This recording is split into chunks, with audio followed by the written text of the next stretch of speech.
Hi hello வணக்கம், வாழ்க வளமுடன். இந்த வீடியோவில் கர்நாடக போரை பற்றி தான் பார்க்க போகிறோம். வாங்க வீடியோக்குள்ளே போகலாம். கர்நாடக போரை பற்றி தான் இன்றைக்கி பார்க்க போகிறோம். வாங்க. முதல் கர்நாடக போர் எப்போ நடைபெற்றுச்சுன்னா 1746 டு 1748 தான் நடைபெற்றது. இந்த போர் ஆஸ்திரேலிய வாரிசுமை போர் எனவும் அழைக்கப்படுகிறது.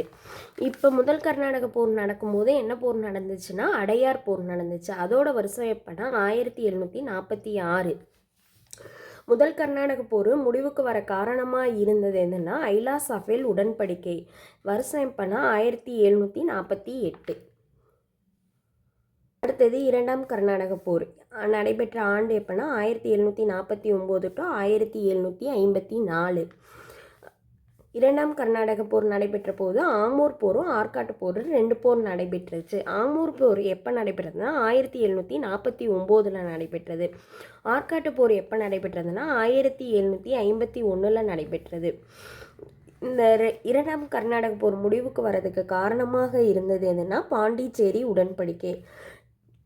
ஆண்டு 1755. மூன்றாம் கர்நாடக போர் எப்போனா 1756 டு 1763.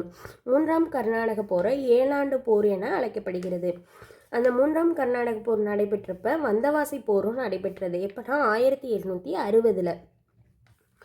இந்த மூன்றாம் கர்நாடக போர் முடிவுக்கு வர காரணமாக இருந்த உடன்படிக்கை எதுனா பாரிஸ் உடன்படிக்கை. எந்த ஆண்டுன்னு பார்த்தா 1763.